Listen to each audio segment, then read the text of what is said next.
வெட்கம், மானம், சூடு, சுரணை இந்த மாதிரி விஷயங்கள்லாம் வந்து ஒரு மனித வாழ்க்கையில் ஒரு மனிதனுக்கு ரொம்ப முக்கியமான விஷயங்கள். இதெல்லாம் தான் வந்து உங்களுக்கு செல்ஃப் ரெஸ்பெக்ட் அப்படின்னு சொல்லிட்டு இங்கிலீஷ்லேயும் தமிழில் வந்து சுயமரியாதை அப்படிங்கிறதா வந்து தமிழ்லேயும் சொல்லுவாங்கன்னு வச்சுக்கோங்க.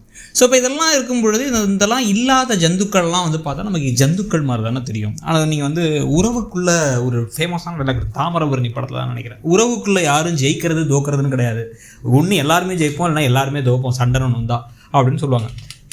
அதெல்லாம் ஓரளவுக்கு நமக்கு புரியுது. சரி, ஓகே, உங்களுக்கு உறவுக்குள்ளார பாசம், அன்பு, நேசம் இதெல்லாமே எனக்கு புரிஞ்சாலும் கூட ஒரு கட்டத்துக்கு மேலே யோசிச்சு பார்த்தோம் அப்படின்னா வந்து தனக்குன்னு ஒரு கொஞ்சம் கூட வந்து ஒரு முதுகெலும்பு இல்லாமல் ஒரு கதாபாத்திரமாக எப்படி இருக்க முடியுங்கிறது தான் நமக்கு வந்து பாக்கியாவை பார்த்தா அடிக்கடி தோணும். பாக்கியாவை ஈஸ்வரி நடத்துகிற விதத்தெலாம் வந்து பார்த்திங்கன்னா ரொம்ப கேவலமாக நடத்துவாங்க.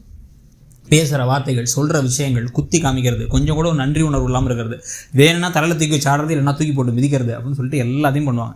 ஆனால் அதெல்லாம் பொறுத்துக்கிட்டே இருப்பாங்க எப்போ பார்த்தாலும் பாக்கியா. அது இப்போ நமக்கு வந்து ஒரு ஆச்சரியமாக இருந்துச்சு. ஒரு கட்டத்துக்கு மேலே ராசி இல்லாதவ நீ அப்படின்னு சொல்லிட்டு ஒருத்தவங்களை பார்த்து சொல்கிறாங்கன்னா அது அமிர்தாவை பார்த்து இப்போ வந்து ஈஸ்வரி சொல்கிறாங்க. ஏற்கனவே வந்து பாக்கியாவை பார்த்து என்ன சொல்லியிருக்காங்கன்னா, ராதிகாவே பரவாயில்ல, உனக்கு நீ வந்து டிவோர்ஸ் ஆன பொம்பளை மாதிரியா நடந்துக்கிற அப்படின்னு வார்த்தை சொன்னாங்க. இதெல்லாம் எவ்வளோ ஒரு காயப்படுத்துகிற வார்த்தை. உங்கள் பையன் டிவோர்ஸ் வாங்கிட்டு இன்னொரு பொண்ணோட போயிட்டாரு, அதில் ஏதோ இவங்க ஏதோ விரும்பி போய் எல்லாத்தையும் இது பண்ண மாதிரி இவங்கள போய் குத்தி காமிச்சிங்க. அதே மாதிரி இப்போ தன்னுடைய மருமகளை போய் பார்த்து ராசி இல்லாதவ இவரெல்லாம் வந்து பார்த்தாலே தெரியுது, அப்படி இவ வந்ததுக்கப்புறம் தான் அந்த குடும்பத்துக்குள்ள எல்லாமே தரித்திரமாகி போச்சு அப்படின்னு வந்து பேசுறதெல்லாம் எவ்வளோ ஒரு மனசை காயப்படுத்துகிற, கடைசி வரைக்கும் அந்த அழுக்கே போகாத, நமக்கு உண்மையிலே ராசி இல்லை தானோ அப்படின்னு ஒவ்வொரு விஷயம் செய்யும் போது நம்மளால தான் அவர் இப்படி ஆகிட்டாரோ அப்படின்னு நினைக்க தோணும்ல.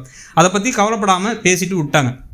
ஆனால் இப்போ அதே அமிர்தா வெக்கமே இல்லாமல் என்ன சொல்கிறாங்க அப்படின்னா வந்து போயிட்டு வாங்க, தாத்தாவோட பிறந்த நாளைக்கு போயிட்டாங்க, பாட்டி கூப்பிட்றாங்க பாருங்க, பாட்டி நல்லா இருக்கீங்களா, பாட்டி எனக்கு வெக்கமே கிடையாது பாட்டி, துப்புங்க பாட்டி என் முகத்தில் அப்படிங்கிறாங்க. ஸோ அப்போ வந்து பாக்கியா வெளில போக சொல்லலை, எழுந்த முடிவெடுக்கிறேன்னா வந்து அமிர்தா எவ்வளோ கேவலப்பட்டாலும் அங்கே தான் இருந்திருப்பாங்க போல். இதே அமிர்தாவை முதல்ல காமிக்கும் போது வந்து பார்த்தீங்க அப்படின்னா வந்து தனியாக ஒரு இண்டிபெண்ட் உமனாக காமிப்பாங்க. அவங்க முதல்ல பார்த்து ஆச்சரியப்படுறது என்னென்னோ வேலை செய்வாங்க. ஷூட்டிங்கில் நடிப்பாங்க, ஷார்ட் ஃபிலிமில் பணத்துக்காக நடிப்பாங்க. இந்த பக்கம் வந்து பார்த்திங்க அப்படின்னா வந்து ஒரு பிஸ்னஸ் பண்ணணும்னு மசால் பொடி பிஸ்னஸ் செஞ்சு வித்துட்டு இருப்பாங்க. பல்துறை வித்தகருங்குவாங்கல்ல, அந்த மாதிரி பல விஷயங்களை செஞ்சுக்கிட்டு இருந்தாங்க. ஏன் அப்படின்னு கேட்டால் எங்கள் வீட்டில் இருக்கவங்களாம் காசு சம்பாதிச்சு நான் படிக்கவும் செய்யணும் அப்படின்ட்டு. அதுக்கப்புறம் எப்போ கல்யாணம் முடிஞ்சிச்சோ அப்போயே வந்து பார்த்திங்க அப்படின்னா வந்து தேமேன்னு சொல்லிட்டு வந்து சும்மா தண்டத்துக்கு உட்காந்துருக்க ஒரு ஆள் மட்டும் ஆகிட்டாங்க.